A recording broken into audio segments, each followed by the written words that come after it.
আসসালামু আলাইকুম বন্ধুরা, কেমন আছো তোমরা? আশা করছি তোমরা সকলেই ভালো আছো। আর আমি এসে গেলাম আজকে আর একটা নতুন রেসিপি নিয়ে। রেসিপিটা দেখেছো, বেগুন নিয়েছি। বেগুনটাকে পাতলা পাতলা করে আমি কেটে নিয়েছি, একদম পাতলা করে। তো দেখতেই পাচ্ছ বেগুনটা কি করব বুঝতেই পেরে যাচ্ছ। তো একটা পাত্র নিয়ে নিলাম, ওতে আমি হাফ চামচ করে 2 চামচ বেসন নিয়ে নিয়েছি। হাফ চামচের কম ময়দা নিয়ে নিয়েছি। সামান্য পরিমাণ হলুদ গুঁড়ো, সামান্য পরিমাণ লঙ্কা গুঁড়ো। এবারে দেব জিরে গুঁড়ো, এরপরে দেবো একটু ধনে গুঁড়ো। তো এবার দেব এটা বেকিং পাউডার, চা চামচের হাফ চামচ কম, হাফ চামচেরও কম।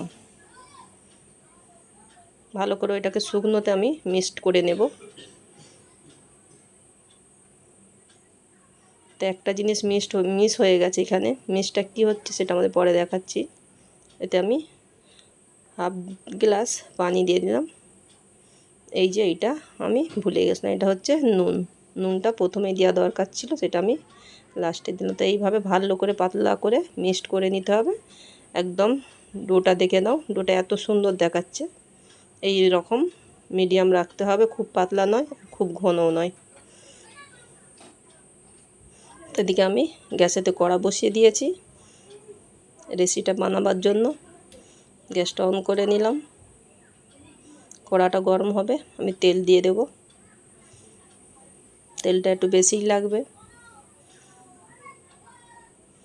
এই যে দেখতে পাচ্ছ ডোটা কত সুন্দর লাগছে, খালি দেখো কালারটাও যেমনি সুন্দর। বেগুনটা ফাইন করে কাটা হয়েছে, তবে বেগুনটা সাইজ ছোট, লম্বা হলে ভালো হতো। বেগুনটা একটু গোল টাইপের হয়ে গেছে। আর এদিকে আমি পাঁপড়ও নিয়ে নিয়েছি, ওই তেলেতেই ভাজা হয়ে যাবে। তা বেগুনটা ছেড়ে দিয়েছি, দেখা যাক কেমন হয়।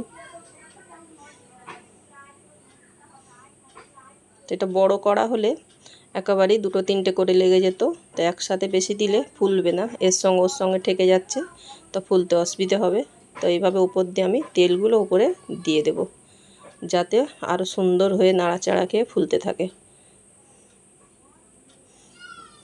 একবার উল্টে নিই, দেখতে পাচ্ছ কেমন সুন্দর লাগছে। খুব সুন্দর লোভনীয় একটা রেসিপি। এইভাবে ভালো করে নেড়ে তুলে নিতে হবে। তো দ্বিতীয়বার আমি আবার দিয়ে দেব। এবার একসঙ্গে দুটো দেব না, একটা করে দেব, কেননা ফুলতে অসুবিধে হচ্ছে। চাপে থেকে গেলে অতটা ফুলতে চায় না। এইভাবে আস্তে আস্তে করে নাড়তে হবে, নাড়লে ফোলাটা বেশি হবে। এইভাবে ওপর থেকে একটু করে তেল দিয়ে দেবে বন্ধুরা। দেখতে পাচ্ছ কত সুন্দর এবার ফুলছে। গ্যাসের পরিমাণটা বাড়ানোই থাকবে।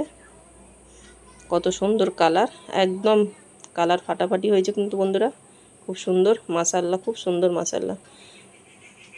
কালারটা দেখতে পাচ্ছ যেমনি ফুলেছে আর তেমনি কালারটাও এসে গেছে। তাই এটাও আমি এবার তুলে নেব। খুব সুন্দর হয়েছে।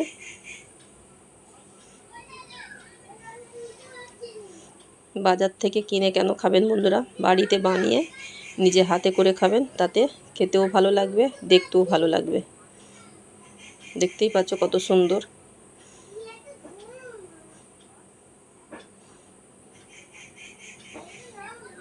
দেখতেই পাচ্ছ কত সুন্দর লাগছে, দেখো। ব্যাস আমার বেগুনি ভাজা কমপ্লিট হয়ে গেছে। বেগুনিগুলোতে এখন আমি সব তুলে নেব। পুরো বাজারের কেনা বেগুনি, নরম তুলতুলে।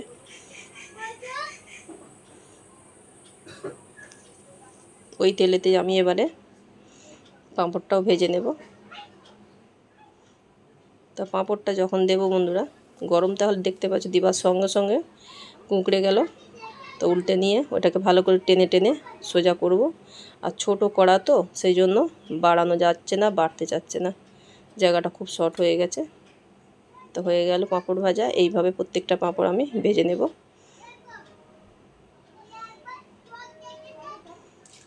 চিপস ছিল, চিপসটাও আমি ভেজে নিলাম।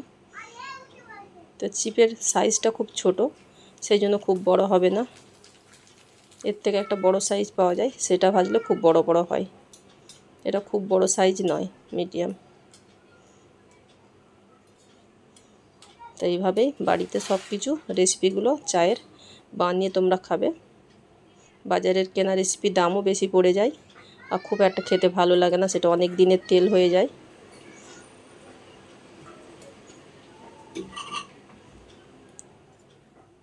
দেখতে পাচ্ছ কালারিং। বাচ্চাদের এইগুলো আবার দেখতেও ভালো লাগে, খাই যখন, কিন্তু শরীরের দিক দিয়ে খুব একটা উপকার নয়, ক্ষতি। তো আমার বানানো সব রেডি হয়ে গেছে রেসিপি। এখন বেগুনটা দেখিয়ে দিচ্ছি কত নরম, খালি দেখো বন্ধুরা, দেখতে পাচ্ছ যেমনি গরম আছে তেমনি নরম আছে। সন্ধ্যাবেলার রেসিপিটা মুড়ি দিয়ে মাখিয়ে খেলে খুবই ভালো লাগবে। আর এই বিট নুন নিয়েছি, লাল চাও নিয়েছি, লাল চায় দিয়ে দেবো। বিট নুন একটু বেগুনিতেও ছড়িয়ে দিচ্ছি আমি, দেখে নাও। এইভাবে মাখিয়ে খেলে খুব একটা টেস্টি রেসিপি। তো বন্ধুরা, এই দুধ চায়ের সঙ্গে বেগুনের মুড়ি খুব সুন্দর লাগবে। তো ভালো লাগলে বন্ধুরা একটা লাইক, কমেন্ট আর সাবস্ক্রাইব করতে বন্ধুরা একদমই ভুলে যাবে না। তো সাথেই থেকো, দেখতে থাকো মমিনা রান্নাঘর।